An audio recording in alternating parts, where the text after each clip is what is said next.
Howdy, Vankers. Yeehaw, Vankers. How y'all doing? How y'all doing? This is the Red Flag, brought to you by BetMGM. We're coming to you exhausted. I'm hungover. We're emotionally drained. We've got Gunter's bust in the background. We're coming to you. This is Raw post-Austin recap. We had the Vanka Hours live show in Austin at the Paramount Theater. So we did a different cadence this week. Vanka Hours came out first. Red Flag's coming out second. We're going to be talking all things Austin. You know what, baby? I've got this Lando Norris Delulu hat ready to go, baby, because I'm feeling like this kid might win this championship. I feel like he's going to take it. Okay. Are we doing this now or we don't have to do it now. We can. I'm like, Brian, can we at least do a little foreplay before you completely rail me here? Can we just? I just want to let you know. You know. Oh, okay. At okay. Some point, I'm going to rail you with my Lando Norris Delulu. Okay. Good to know. Good to know. You'll be jumping at some point. You'll be jumping out of the bushes. And tackling me to the ground. That's right. Okay, got it. But no, I mean, crazy week. The sprint race, the boys crashed into each other. Max Verstappen's back on the fucking charge, dude. I'm wearing the hat. That's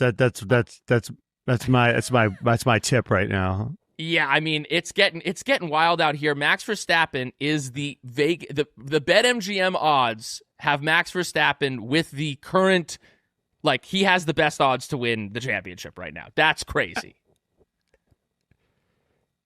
Okay, Vegas so thinks that Max is going to win.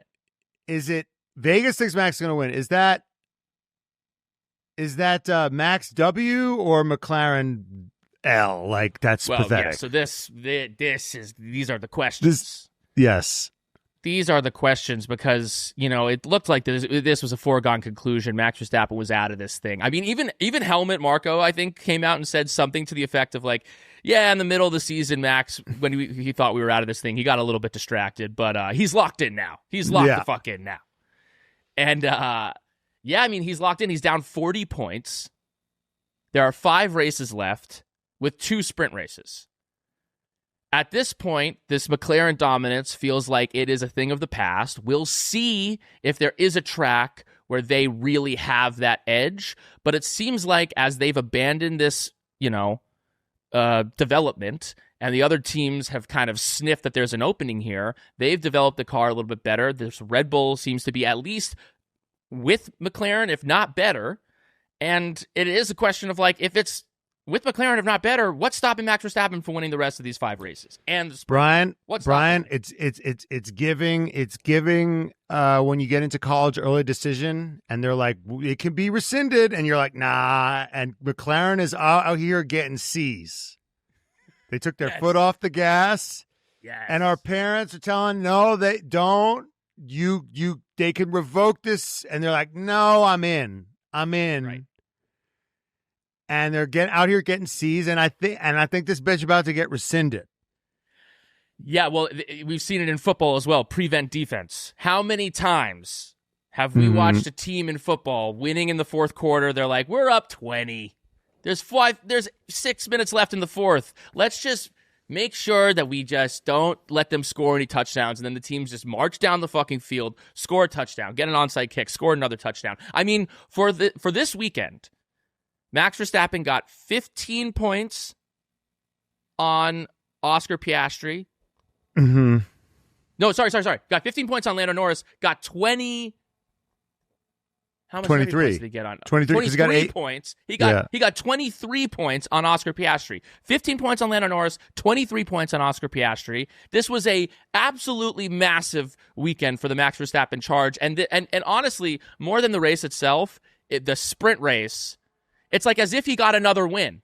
It's as if he got another win because he got 8 points on both of them. Yeah. It's this people are sleeping on the sprint race and how dumb how that crash really fucked them. Kind of both of them. Which way you want to slice this, Mueller? I mean, there's a million ways to look at this, right? Because it's McLaren's taking their foot off the gas.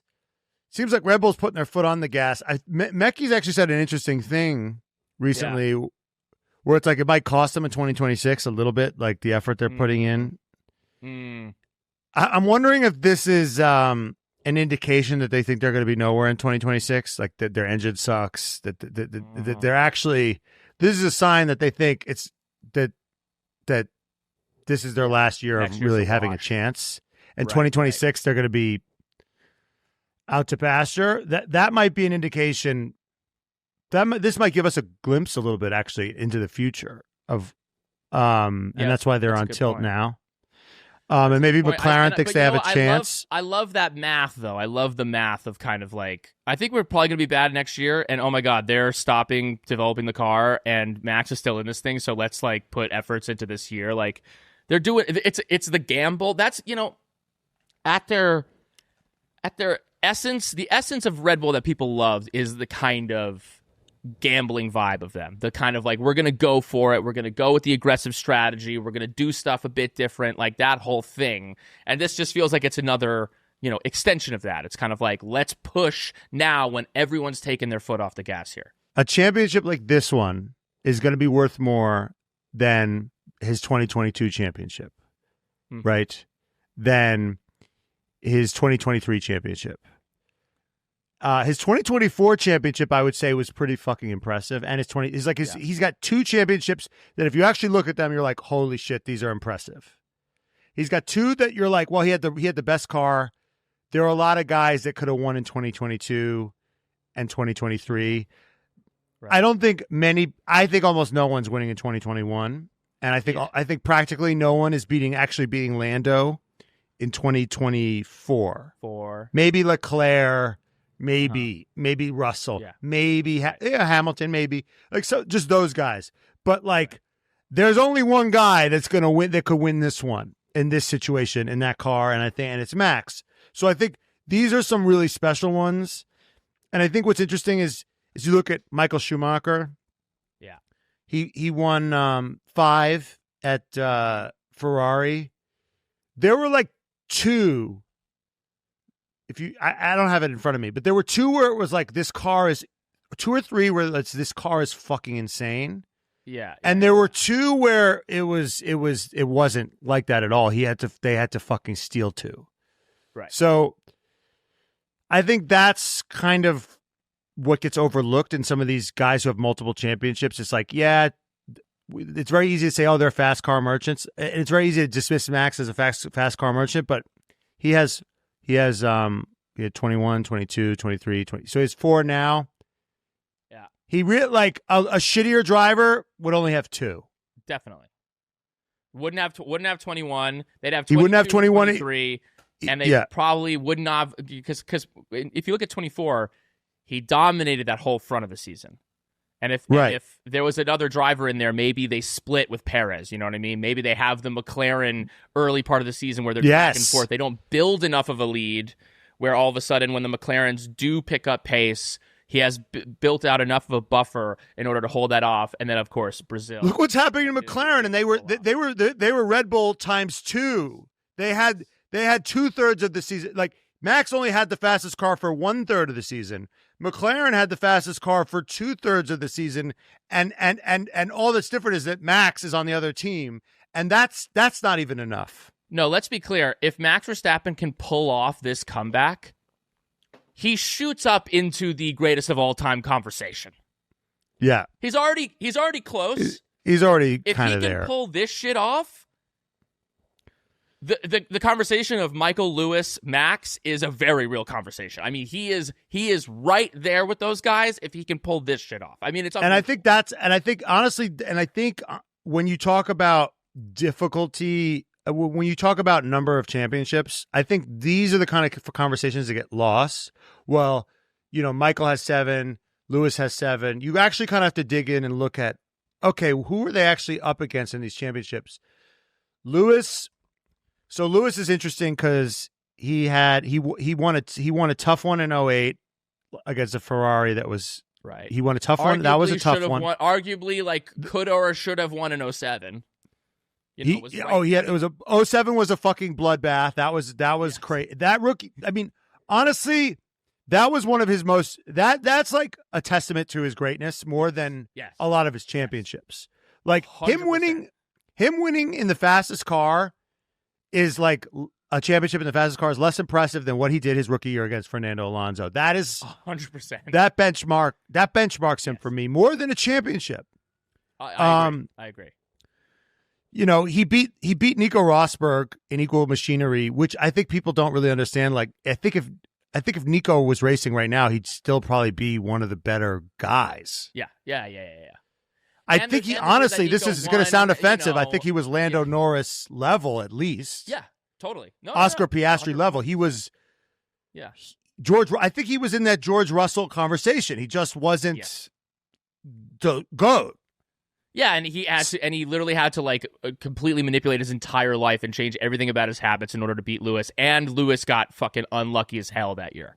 So even in the 2016 season where he beat him in equal machinery, whatever, like he literally had to kill himself in order to do that. He quit the sport after doing that because he knew that it wasn't sustainable to keep up that level of performance. And the whole first half of that season, Lewis was just plagued with horrible result after horrible result. And he took his foot off the ball. He took his foot off the foot off the gas, or his eye off the ball at the end of he won his third one, I think it was in 2015.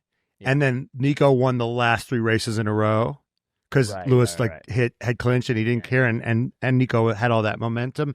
So I think Lewis had he had 08, 07, even though he didn't win, were really impressive. He had a really close one against Ferrari. Ferrari was really good in 2017. He had to fucking really. Vettel was a tough one. So he had 3 seasons where you're like, holy shit, with Lewis. Right. So now Max is kind of putting together these holy shit seasons that are honestly more impressive. Even if he loses this, even if he doesn't beat Oscar or Lando, it's kind of these are the seasons that are kind of more important than just a single championship to me. Yeah, I agree.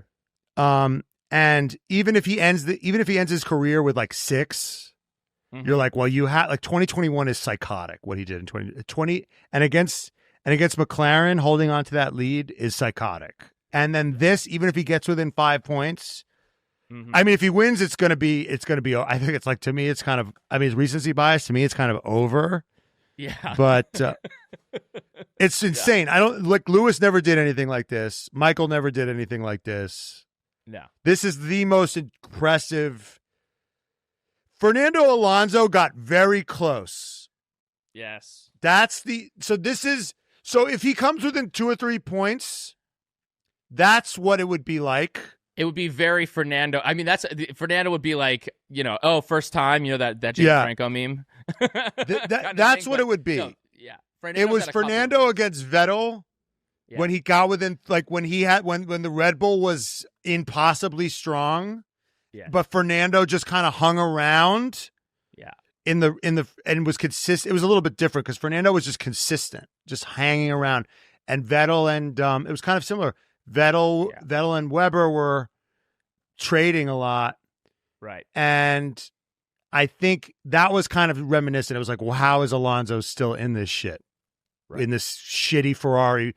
Where they were fucking him on strategy. It was kind of different because honestly, it was Fernando versus Red Bull versus Ferrari engineers. It was they were all conspiring against. It was kind of a different dynamic, but that would have been worth 2 or 3, to Fernando. It's cause that's why people think Fernando's the GOAT that really know, because he only won 2, but if he had won one or 2 of those other ones against Vettel, it would have been holy fuck. Yeah. That's why I think people think Fernando's better than Vettel, even though Vettel has 4, I think. 4. Fernando has 2. Banca's, the biggest college basketball event outside of March, is coming to Las Vegas this November, and BetMGM, our amazing partners, are sending 25 winners and their guests to experience it live. The Players Era in Vegas Leaderboard contest is running from October 20th through November 9th, and during that period, you can opt in and earn points by simply placing sports bets. Here's how it works. Opt into the contest and start placing bets on on any sport of at least $10 with plus 100 odds or greater. Earn leaderboard points based on your bet's odds and outcomes. The top 25 players will win a prize package that includes tickets to the tournament games, withdrawable funds for travel, a 4-night stay at Mandalay Bay, and more. Vegas is calling. Will you answer? We love our partners over at BetMGM, and this season's also getting spicy. So, hey, why not put a little bit of money on this next Mexico race to get yourself over to Vegas? Head to the promotions tab at betmgm.com for full pricing and terms. Yeah, no, that's the position that Max is in right now. He's in Alonso 2012 territory currently. And, you look at the points, 40 points, 5 races left. He needs to make up 8 points per race. Now, this weekend, a sprint weekend, he got 23 points on Oscar Piastri. And this McLaren is, we don't know, it's a little bit hot and cold. And Oscar Piastri, the Iceman cometh, the Iceman goeth away a little bit. He all of a sudden is looking human. The last few races, he's kind of been off the ball. So I think the opportunity there is definitely open. Obviously, we know that he's closer to Lando. If anything, Lando's had a stronger few weeks than Oscar has. As it's getting to this era of crunch time, seems like Lando, Mr. Choke is not choking, and Oscar Piastri is maybe feeling the pressure and cracking a little bit. Well, I would push back a little bit and say Oscar's definitely doing badly, and Oscar's now starting to crumble. Yeah, but I don't think Lando is suddenly turning into a Terminator. It's honestly, Lando's okay. Hold on, let me finish before you go insane. Yep. Lando's kind of trading in one fucking prison warden for another, because yeah. You were excited that Lando's doing better than Oscar, but Max is still doing better than both of them. Right. He didn't win. He didn't do what he Max Oscar's in trouble for Max, but honestly Lando's in more trouble. Do you know what I'm saying? Yes. So he's gonna kill Lando. He's gonna slit Lando's throat before he gets to Oscar. But at the time, so this is still this is a loss for both of them. Like last weekend, he didn't do enough to stop his own throat from getting slit. So you're walking around being like, he beat Lando, Lando beat Oscar, That we're kind of past that at this point. Right. Well, I guess I'm taking my wins from a previous era of this podcast, which is oh my God, maybe now Lando's finally beating Oscar when the threat no longer is Oscar Piastri. Right. The threat is now exactly. However, what I will say, I'm going to give Lando's taken a lot of fucking heat this year, baby. A lot of fucking heat. We were at the live show, and I said I was like, and Lando Norris, and it was boo central. I got the Lando Delulu hat on. I just think, what do I think? I think that this weekend, had he had the crash not happened with Oscar, then he's losing 8 points to Verstappen. And that was a crash that, seemingly was not on him in any way. I think it'll be interesting to see these final races, to see what happens with this McLaren, whether the McLaren actually has the pace, and whether this whole thing has the political aspect of it, the papaya rules. Now that they're not developing it anymore, the car's a little bit more tricky. It's not exactly their hooked up, amazing, rocket ship that it once was. And as you said in the live show, Lando is actually a little bit more used to a McLaren car that's not a rocket ship, and he's had a little bit more time in F1. I mean, Oscar literally had 4 races in F1 where the McLaren was bad, and then it was immediately it got to Silverstone, then it was hooked and all up. Of a sudden, the McLarens were like, "Hello." It's me. I'm the problem. It's me. And Lando's had years with the McLaren being up and down. So maybe for this final part of the season, as this McLaren's, figuring itself out, that Lando might have that upper hand on Oscar. The question is, will it be enough to hold off Max? See, here's the interesting thing. And you know what? I'm just going to say it now. I am leaving a gap for that to happen, and if you longer go for a gap that exists, you are no longer an F1 podcaster. For sure. I'm giving him a good chance of winning this championship. I'm calling it now. For sure. Lando for sure. For sure. It's interesting because But this. I don't think anybody ever doubts that Lando could be better than Oscar in a situation where they're fighting for P2 or P3 in the championship. You know what I'm saying? Sure. Lando's been doing that his whole career and been doing great at that. Like, it's interesting now that the car is now in a place where it's like this is a P2, P3 situation. Yeah, Lando might have Oscar's number. Right. It's kind of interesting. But will like, it be enough? Finishing second to Max is actually kind of Lando's really good at that. Yeah. You know, that's kind of that, and that's Lando's that's kind of that's Lando's sweet spot. Lando was born to finish second to Max, right? Earlier in the season when Max was nowhere and a fucking championship was up for grabs, and these two were like, it was just man versus man, Lando versus Oscar. It seems like Oscar had the advantage because it was just one-on-one basketball, right? It was just kill or be killed. Now that they're actually in the I don't want to say midfield. They're in like the midfield of the top or whatever the fuck. They're fighting for 3, 4, 2, 3. That's kind of where they are now. Yeah. This is where Lando's like first time. Yeah. And also the other thing that happened this week, I think Oscar completely shit. Like he just completely had a brain fart. He over-egged it. What happened in what was the last race? What was it was Singapore. Singapore. Singapore Singapore out-qualified him. Okay. Lando, he was on the dirty side of. So like I'm going to put my Delulu hat on here. Okay, yeah. So let's go through this. So Baku, I don't even think this is that delusional. Baku, he completely shit the bed. Yes. Singapore out-qualified him. Yes. Out-qualified him. He was on the dirty side of the track. Lando, rare case of had a good start on the clean side of the track. Put in a good move. At this point, he's got nothing to lose in the championship. Had to do something. Right. Did what he needed to do. Okay. Yep. Oscar felt shafted. Is now on tilt. I think this is maybe a weakness of his. Is now feeling a little out of sorts. Now let's fast forward to Austin. Okay, let's fast forward to Austin. He sprint race. He pulls off a move, which honestly, it was not the greatest of moves, but I don't think it was like crazy. I don't think it was like he tried to do an undercut. This shit happens all the fucking time. I'll say to the point that you were just making that Oscar's not used to fighting for second and third. Yeah, that's a move that. Oscar's not used that. He's like, I can pull an undercut because I'm always in front of everyone else. Yeah, exactly. Exactly. There you go. What is this position? Fourth place. What the He's fuck not used to having other motherfuckers be there. Like he's not used to fucking Alonso and fucking Nico Hulkenberg steaming in behind it. He's used to he's been playing one-on-one this whole year.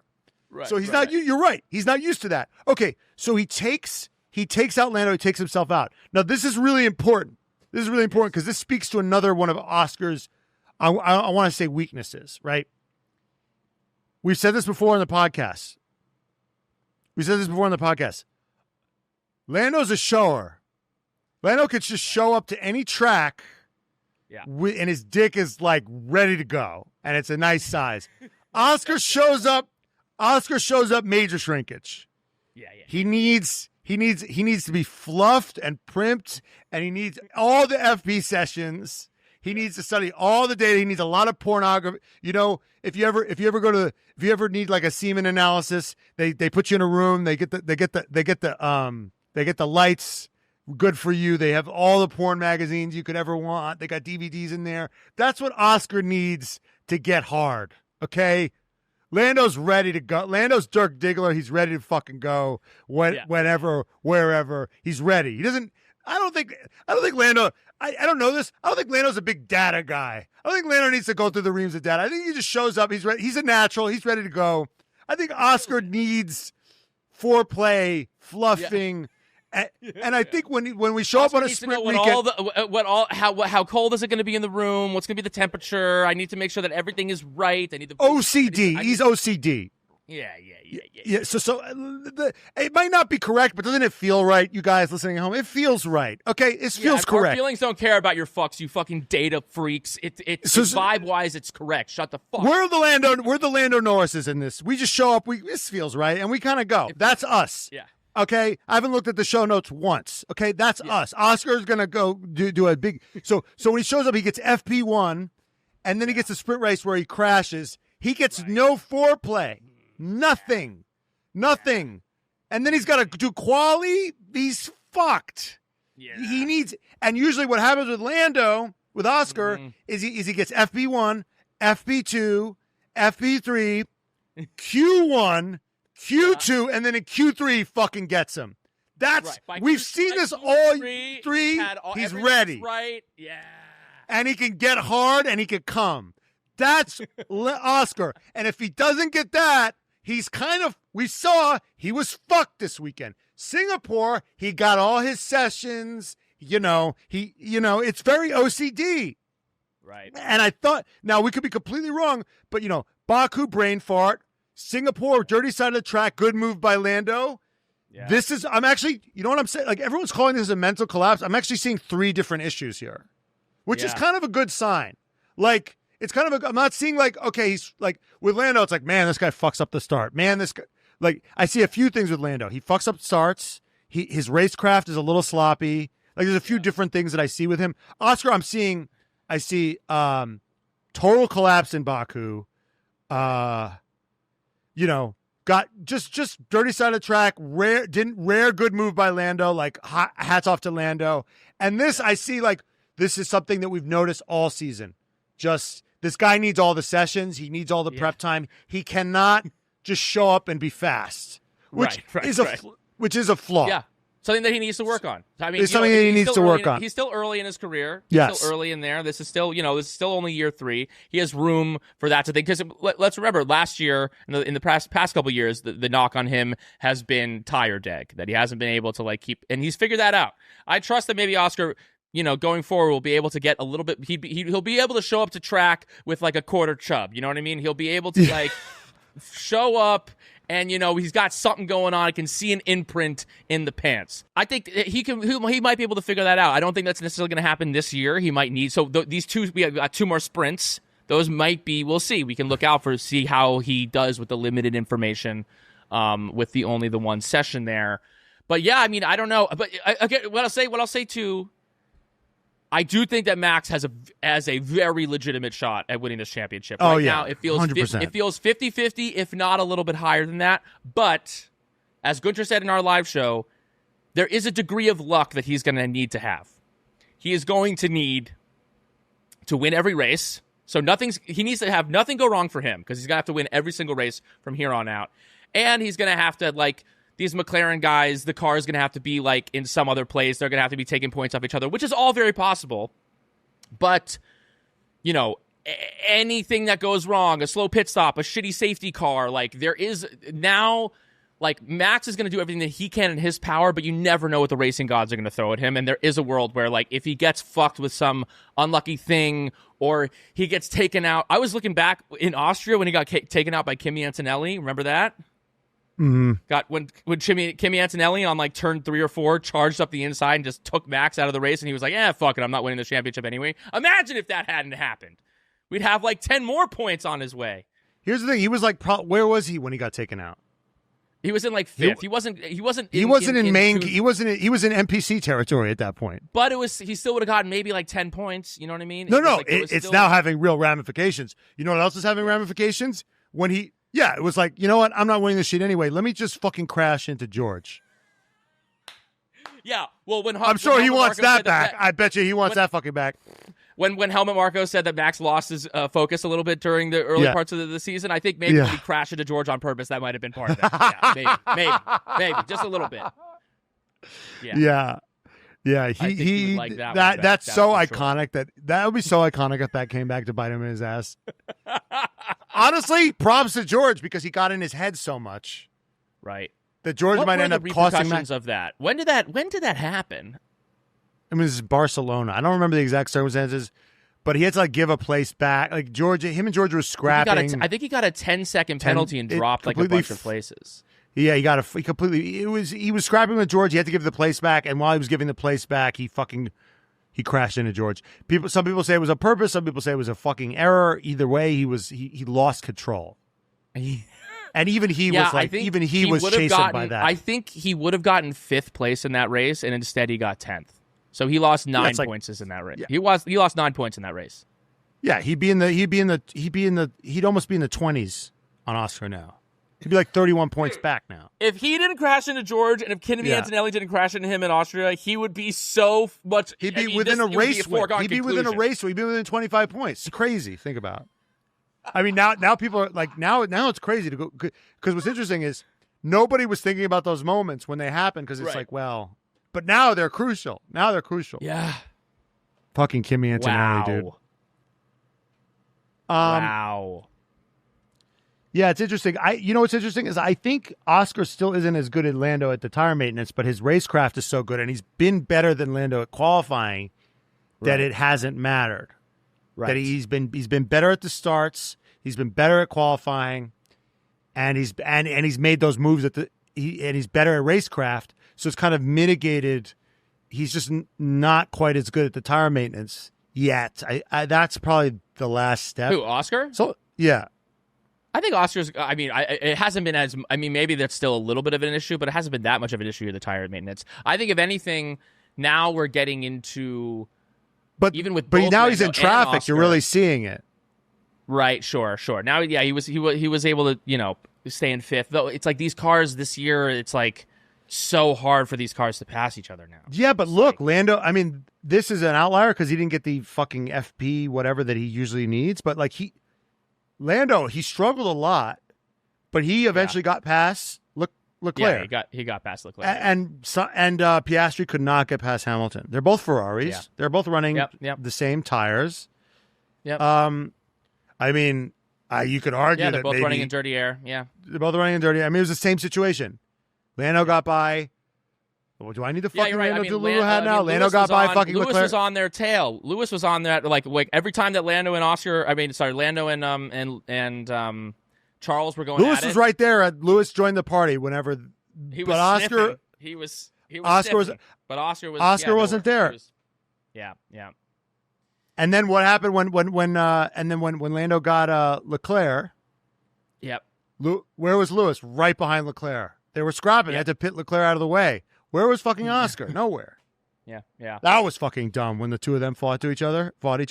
Yeah. I mean, Oscar.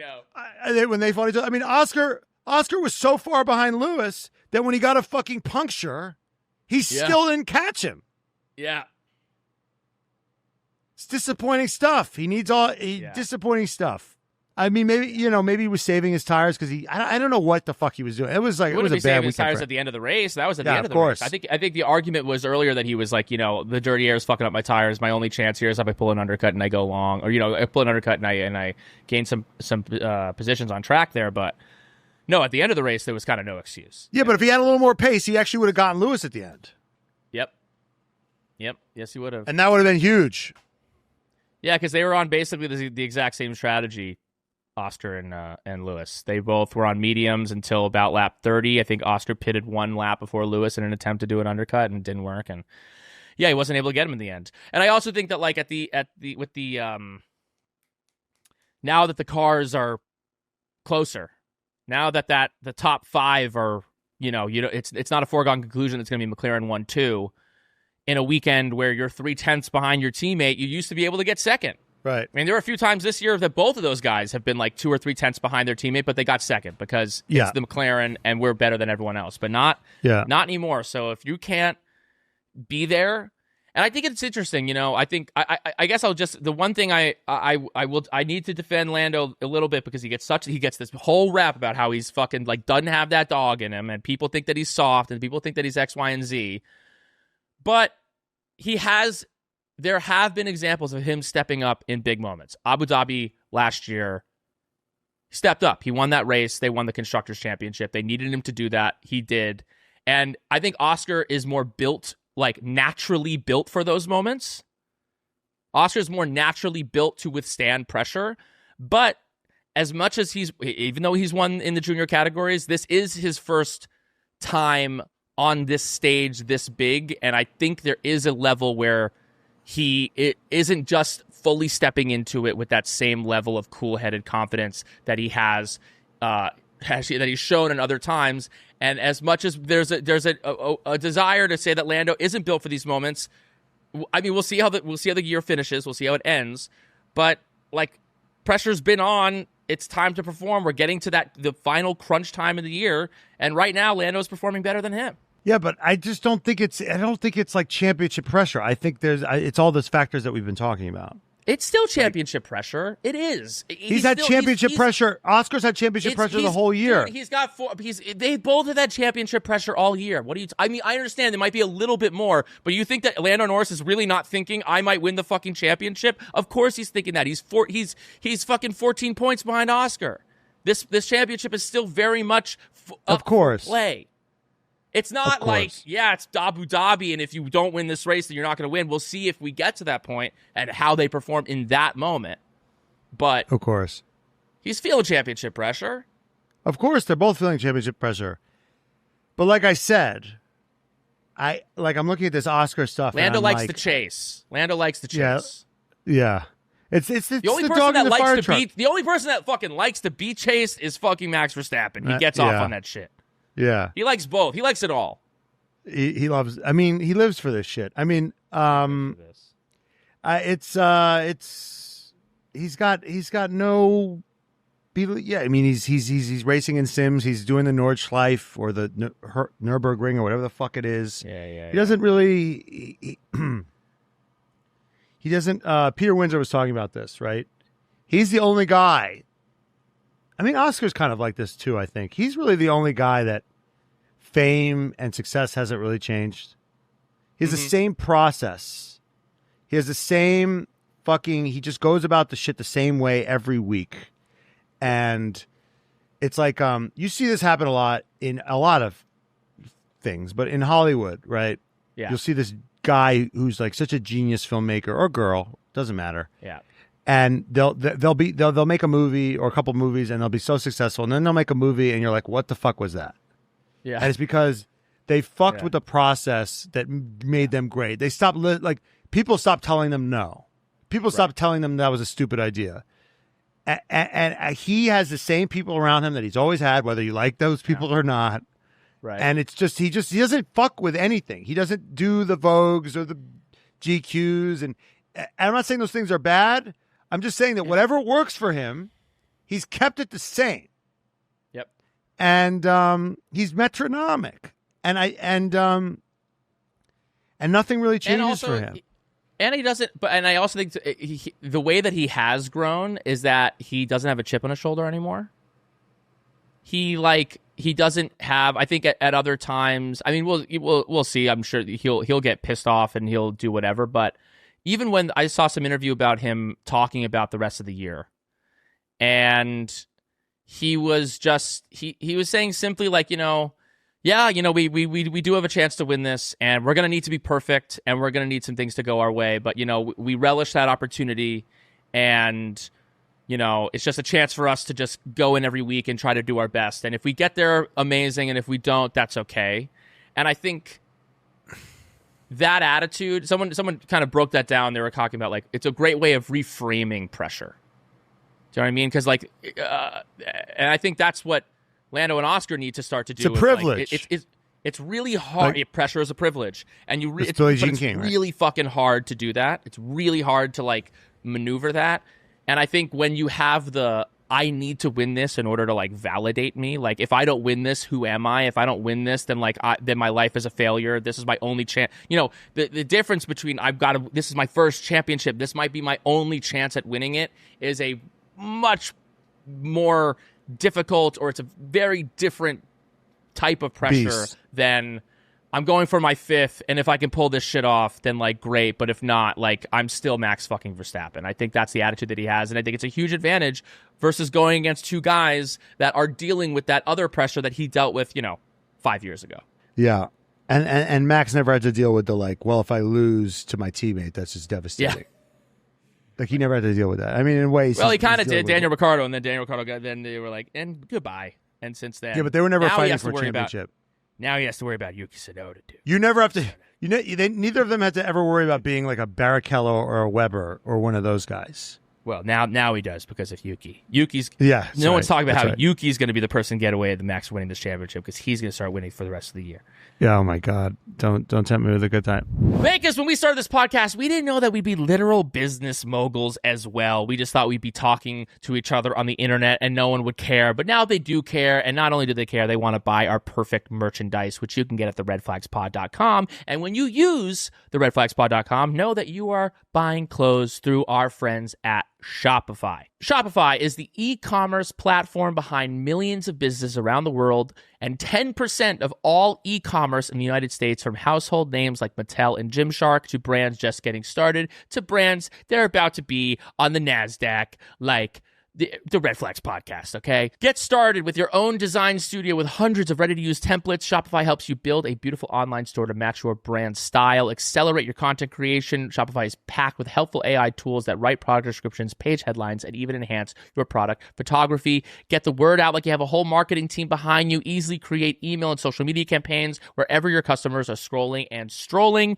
And best yet, Shopify is your commerce expert with world-class expertise, from managing inventory to international shipping to processing returns and beyond. We do all of that with Shopify. They make our lives at theredflagspod.com so much easier. So turn your big business idea into with Shopify on your side. Sign up for a $1 per month trial and start selling today at shopify.com/redflags. Go to shopify.com/redflags, shopify.com/redflags. Bankers, I live in New York City. It's hard for me to cook at home. I get overwhelmed. My kitchen's small. I don't know what I'm doing around the kitchen, and I don't think when I try to go to the grocery store, I wind up spending so much money.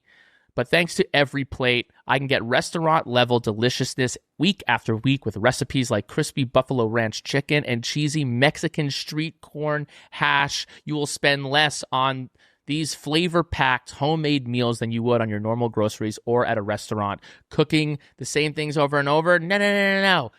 Up your dinner game in less than 30 minutes with Every Plate's clear, easy-to-follow recipes. Thanks to Every Plate's constantly rotating weekly recipes delivered right to your door, you'll always have the best answer for, hey, what's for dinner tonight?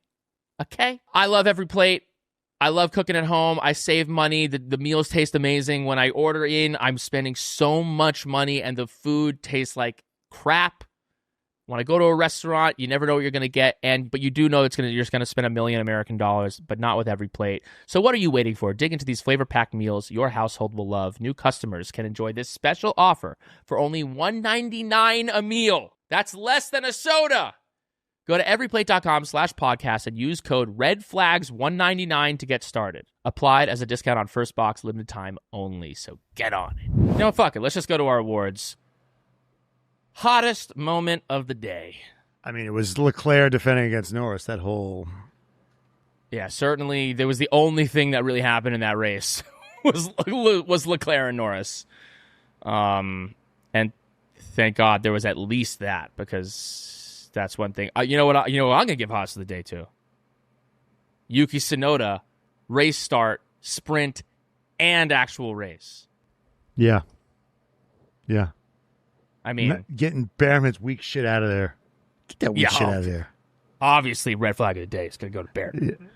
Bearman. Snitching on Yuki. Daddy of the day. Daddy of the day. Isn't it got to be Max Verstappen?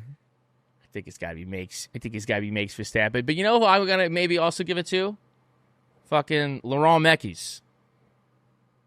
Oh, yeah. Because coming in after all that shit, after all the Christian shit, when the vibe was this season's a wash, and for him to come in and here's who's to say exactly, I don't know who pulled which lever with regards to their performance, their increased performance. Maybe some of that stuff was in the cards beforehand, but certainly in an ability to kind of right the ship and to give a new sense of like we're in this together and we're all, going for this common goal.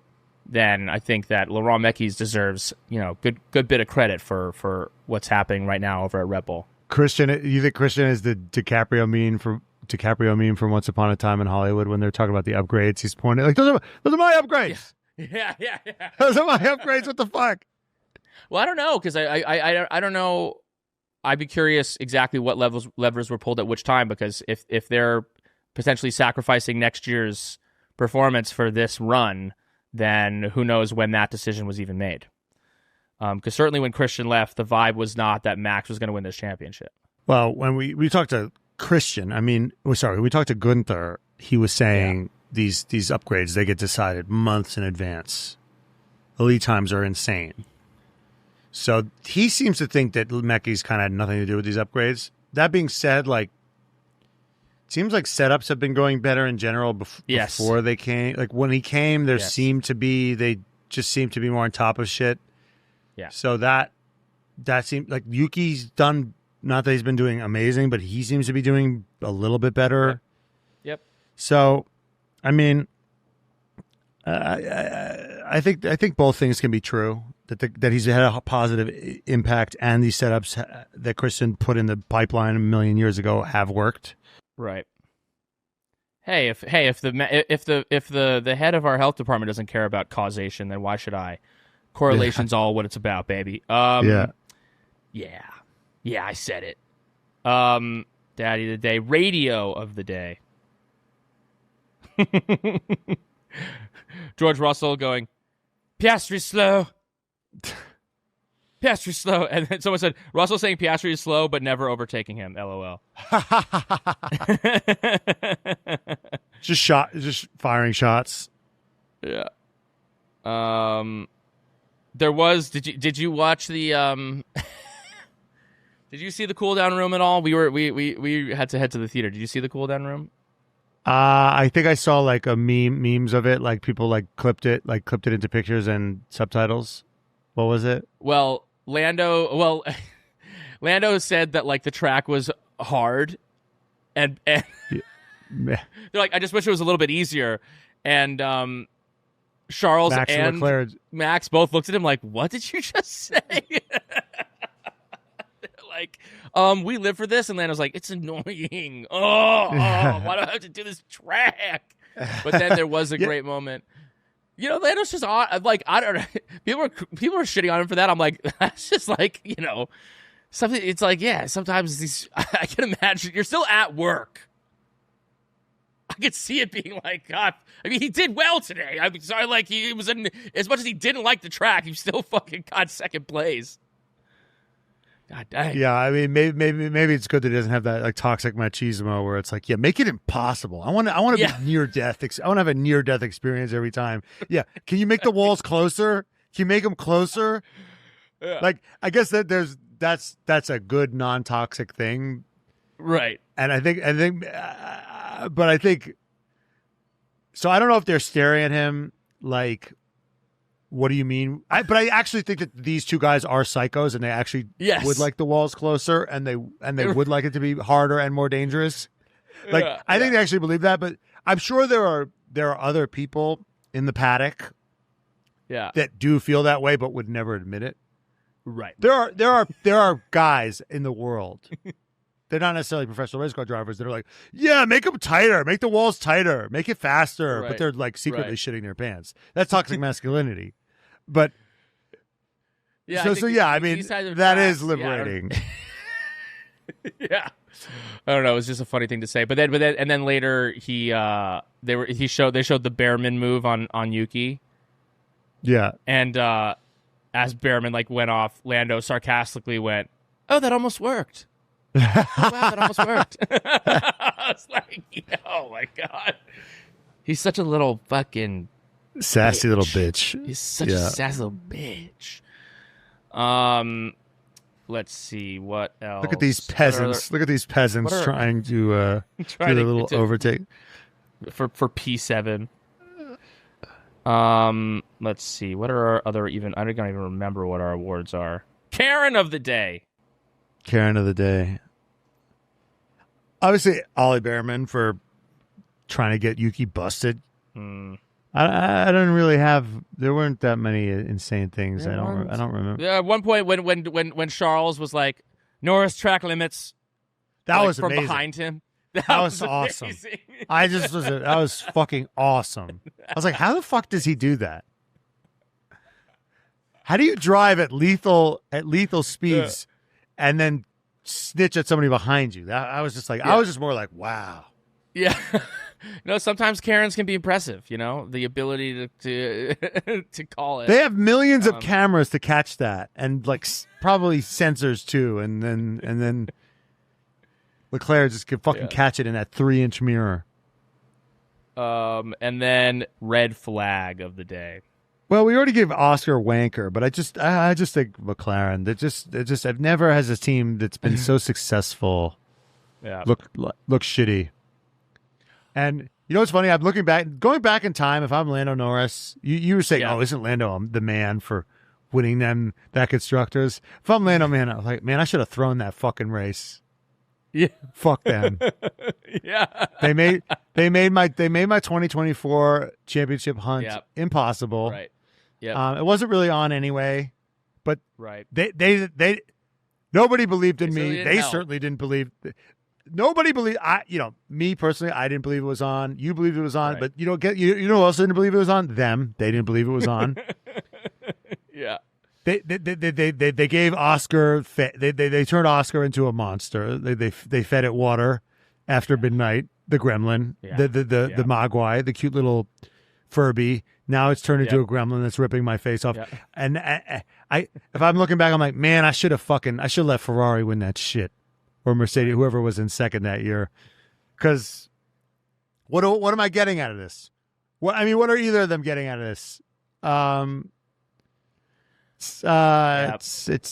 It's tough. I'm gonna give an honorary red flag to Lance Stroll for that move in the sprint on his only friend in the paddock. Esteban Ocon. That move was so crazy, was so not on, and then locks up, rams into his teammate. And it's like, we don't. It's cliche to rag on him, but then it was like, someone posted a video of his private plane like landing in Austin, and I was just like, you fucking get the fuck out of here, bro. Dude, I saw Yuki going through security at Austin. Yuki it was so and funny. Lando were at the fucking airport. He wasn't at the us. airport. I didn't. Oh, I thought lied. I saw Lando. Oh, you thought you saw him. I saw a guy who looked like Lando, and there was a bunch of McLaren people around him. I see. So I fucked that up. But Yuki, I saw Yuki going through security. Yuki Tsunoda was at the fucking airport. And he was walking around. I don't think he was in a lounge because like Numby saw him. I saw it. Like he was just fucking like strolling around, and it's crazy because you get mad at Lance Stroll for having a private plane, but then I see Yuki going through security with me, and I'm like, this is fucking bullshit. This is bullshit. Why is he in Gen Pop?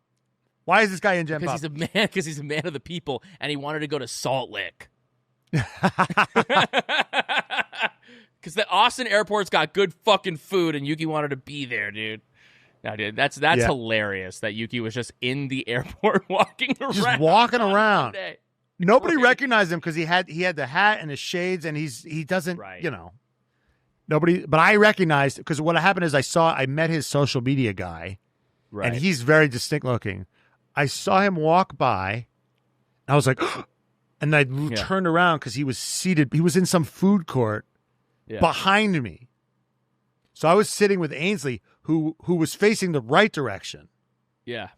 So she was facing the direction that Yuki was, but I saw the guy walk behind me. I turned around, Yuki's right there, and I was like, Ainsley, Yuki was there. And then he left, and we had to get our stuff. And I was like, Ainsley, you're fired. What the fuck? He was right there. You're fired. You know what? Yeah. Yeah. I mean, I had another red flag. What was? Oh yeah. I mean, honestly, red flag. You know what the red flag is? I know you just shit on Lance Stroll, but we so rarely do it. My red flag is when people go on the internet or people come up to us and they're like, "Stroll sucks," right? And they think they're eating, right? Yeah. They think they're. It's like airplane peanuts jokes or like, what is this with airplane food? It's hack. Yeah. We're so beyond it. Right. We are the real art is to get to the other side of it and actually feel bad for Lance Stroll and empathize with him and actually realize he's actually fucked. He's actually Kendall Roy, and he's got everything, and he'll never be happy. And he does, he pulls up in that private plane in order to get fucking what did he finish in this race today? To finish in 12th. After all that, he lives a dream. He's living everybody's dream, and everybody hates him. He's completely miserable. When you actually give a child everything they want, then they have no sense of desire of themselves. I mean. He needs to get out. He needs to get out and let Yuki take that place next year. That's right. Also, we were talking a little bit about Ollie Bearman, but then back to Karen of the day, he said this about the interaction with Yuki. He said what he did was quite dangerous against the spirit of how we should go racing and against the image that we should project to kids growing up in karting. Shut the fuck up! I forgot he said that. Bro. You're a kid. You're using kids to try to make a rhetorical point. Yes. The best to ever do it. This was let me give you an example. Let me give you an example. Yes, it's my favorite example. I'll give you the best example ever is when Christian Horner and Red Bull were being nailed for cheating. Yeah. They were being nailed for going over the cost cap. And it was they had first they rolled out the catering, and everyone was like, "Oh, shut the fuck up, shut up, don't get on this weak shit." And then Christian and everyone was calling them cheaters, and Zach Brown was writing fucking letters, and it was a whole fucking thing. Yep. And then I don't know if you guys remember this, but I remember it was one of my favorite memories of the year. Yep. Christian came out and said, "You guys got to stop calling us cheaters. Yep. How dare you call?" He didn't go on the defensive. He went on the offensive. And he was like, "How dare you call us cheaters? You guys are being reckless and irresponsible.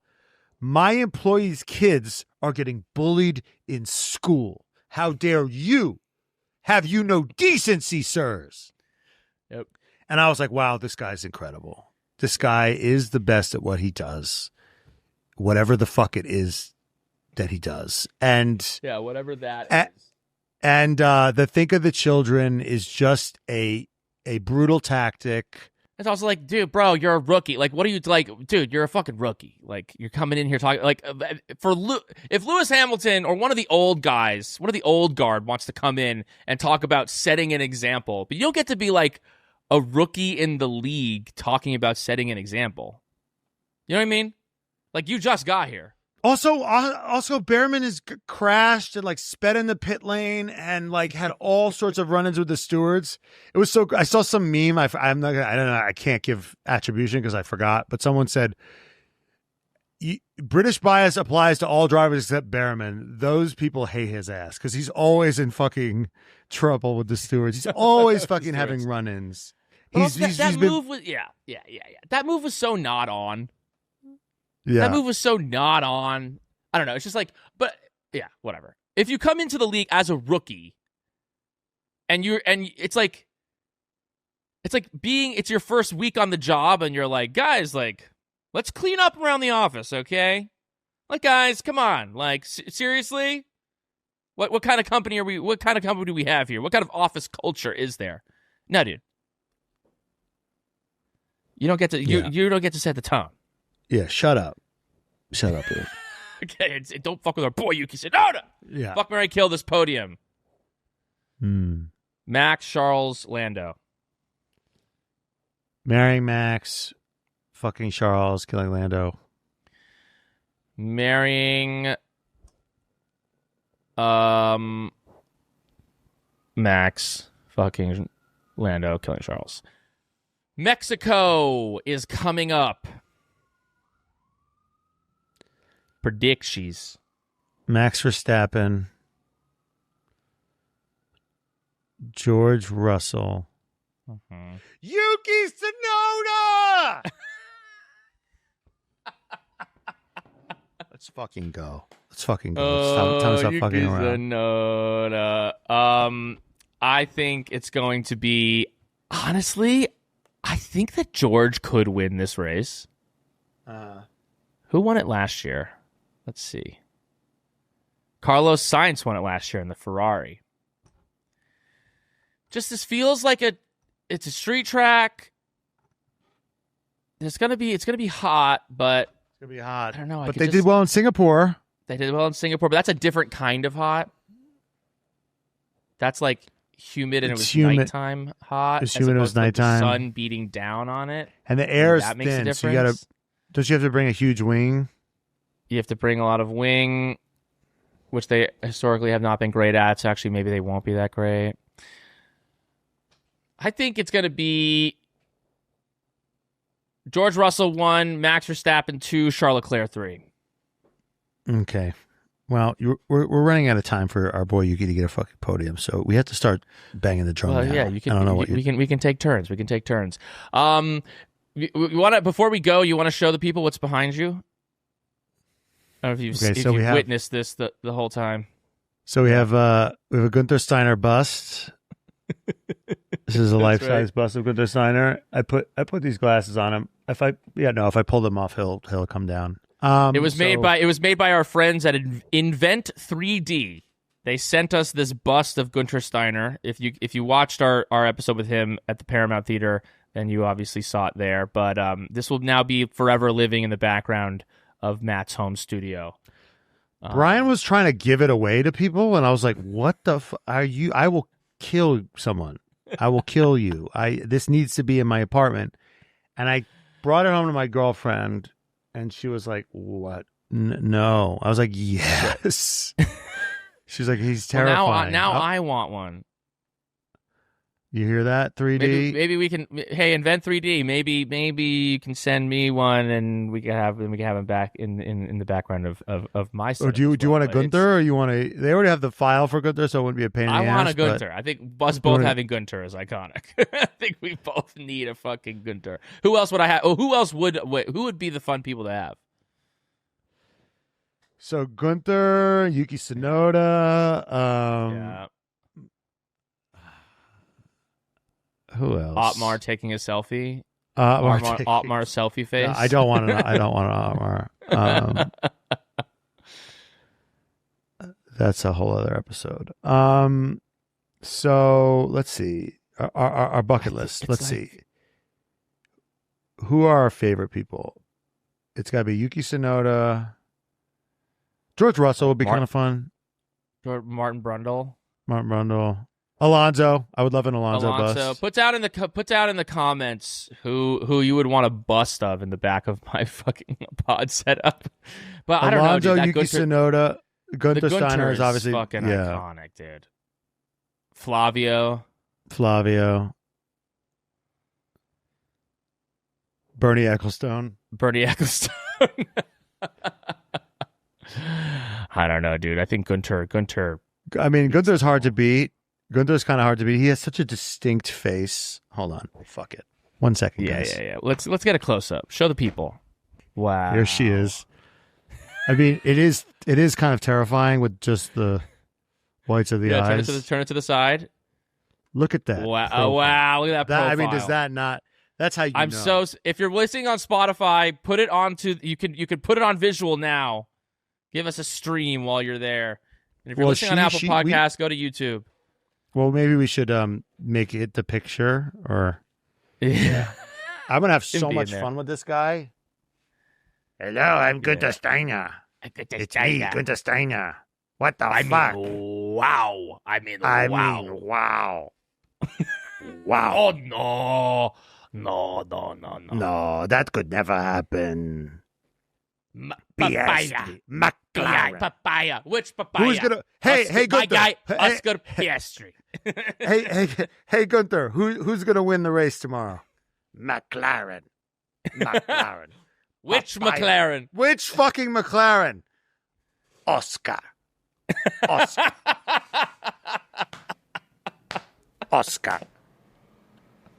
Piastri. Honestly, we could do the pod without him at this point. We just use this guy. Yeah.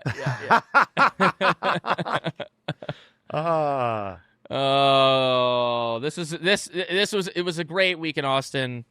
This feels like a victory lap pod. We met Lewis. If you want to hear the full story of how we met Lewis, go to the Patreon We did a whole episode talking about quali and also talking about us being one Sir Lewis Hamilton. There'll be clips coming out about that later this week. The trip wasn't super profitable? Wasn't super profitable trip? As trip as we'd like it. So please subscribe to the Patreon. And did a lot of team lunches. Lots of team lunches. Lots of team lunches, but we couldn't do this pod if it wasn't for our Patreon members, and we couldn't do this pod if it wasn't especially for our daddies. So we got to thank our daddies of the pod. We got to thank Kayla, Robin, Jordan Texera, Jay Lingle, Spencer Grieve, Javier Mera, Sheila Valeri, Chandler, Ali Santana, Carla Huarlo, Kimberly Whalen, Alonso of My Face 69, Donya Dana, Deadbeat Daddy Muhammad, Jimmy, Kimmy, sponsored by Mommy of the Pod, Hollister 584, Delusional Science Fan, Kat, Future Dog Tour Dion, Steph Grossi, JB Fresh, Lori, Emily Gillenwater, Cody Hullis, My F1 Daddy, Branch W, Keep Up the Signs Hate, Hunter Scruggs, Salmonella Mozzarella, I'm a Leclerc fan, and yes, it hurts. Jay Kess, George Russell's Evil Peter Parker from Spider-Man 3, Matt Edwards is always right. I wish I was Max and Danny's love child. Delaney Andrews, Henry Caskey, Miles Lewis, Alexander, Maggie B, Kaylee Breyer, Eva the Y, Devin, a.k.a. the future Dr. Sullivan's PA, Courtney Frazier, Yuki Tsunoda's other mother. Jenny is the reason I am a daddy. Megan, Aaron, Pineapple the Y. Matt has a secret boner for Carlos Sainz. Unfortunately, it's Gary. Carolina, my name is AJ and fuck the HOA. K-Man can fuck smash my door any day. The official F1 race program and its executive editor, Sarah. I got tickled by the Tifosi. Hey, Jet, good luck out there. Allison Sane, Zhuzh, F1 Dude Company, Trent Slickman, Code Brown, Sonoda, Jerome Ferreira, Colapinto is a fraud. Aaron, Shahid, Jeans Rockstar, Chohun, Shake and Bake, Cata Lick My Balls. Stay Fierce, Charles Leclerc, Truth Bringer, Mama Burns, Arthur Leclerc is hotter, Carlos Science, OP Goblin, Right Meow, James, DNCTT, Finney, Daddy Kev, Not Magnuson, Mike, Bavi, Lando Norris, unofficial girlfriend, Winkin, future co-host of Red Flags, honorary pod, Daddy of the Pod this week, every week, Nicole Piastri, and also a huge shout out to Taylor Roberts over at Plus 44. Thank you for helping us finally get connected to our biggest fan, Lewis Hamilton, and everyone over at the Paramount Theater. You made everything amazing. Also, huge shout out to everyone on the Red Flags team. We love you. We love you. Goodbye, Vankas. Goodbye, Vankas, and goodbye, Vankas.